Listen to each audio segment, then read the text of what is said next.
I'm thinking about my organisation now, and I'm thinking about where you can slot in.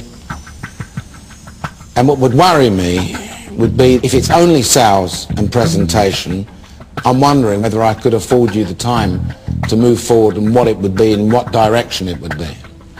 I think of myself at your age, and in fact I was 9 years younger than you when I started my business, and it was maybe 2 years later than that I could honestly say that I was made. I didn't have fortunes, I didn't have loads of money, but what I did know is I didn't need anybody else. I knew that I could do it myself.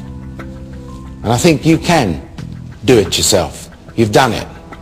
And in a funny way, will I be depriving you of that opportunity, and will you be resentful of that in the course of the next few years? And there is the dilemma that I have. It's a tough decision. You are the best that I've ever had in the final in this boardroom. That I promise you.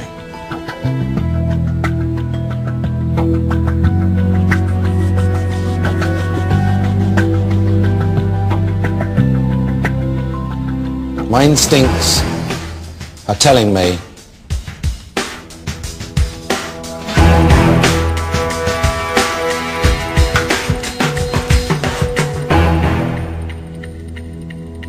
you're hired.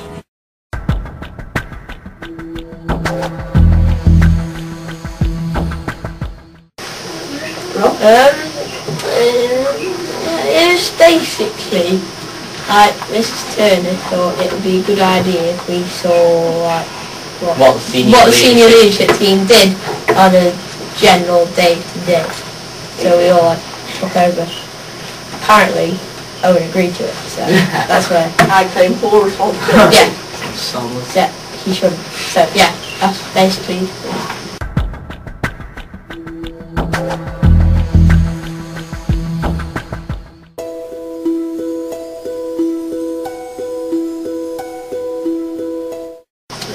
I was shadowing Miss Callahan, and I had to do the timetables and figure out what would be suitable for every staff member, and designing layouts for reports and drinking coffee. James. Well, I was shadowing Mr. Ward, and he deals with building and premises. And on that day we actually discovered a broken window and a broken bottle. So this resulted in Mr. Ward having to do an entire health and safety assessment, phoning the police to inform them of the incident, and also he had to make sure that the area was actually safe in actually tidying it up and drinking coffee.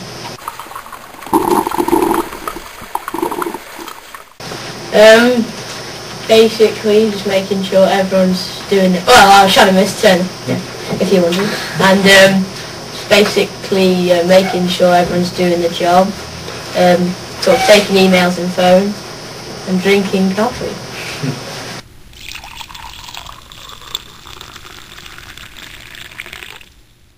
Well, I basically shadowed Mr. Smith for the day. I was in some of his science classes and an English class. And I found out that he plans most of the PHSC work and citizenship work. And drunk some coffee. I basically followed Miss Broadhurst and found out what she gets up to on a daily basis. Basically found out what the leadership team each member is in charge of, and drunk lots of cups of tea, 2 sugars.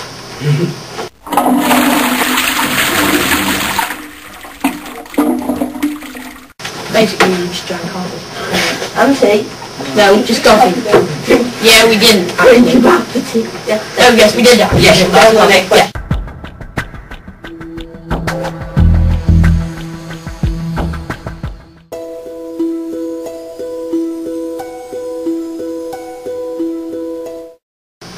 Laura? Financial benefits and stuff, that, like how much money the school gets and how much is spent on things.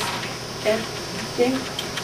Well, basically the same. I discovered that 80% of the school budget is spent on salaries. So really, the teachers must have a lot of wonder in their pockets. The other 20% spent on coffee.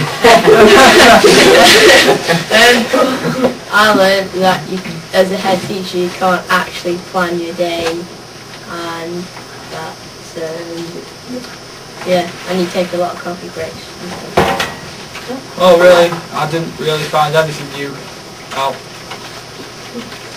I basically found out what Miss Rose gets up to, the mileometer idea, which is it will teach you where mileometers, find out how much exercise they're doing, and that the school puts green liquid milk in the tea.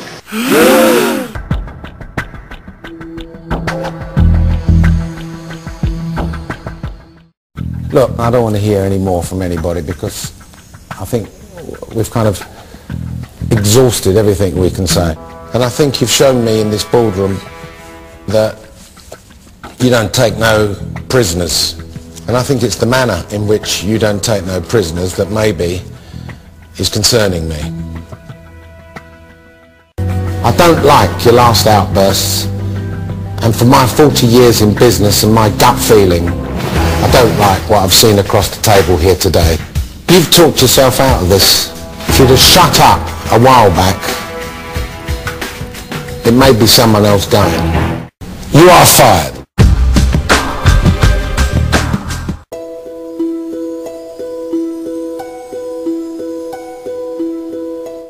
And that is not the type of person, quite frankly, that I want in any organisation of mine.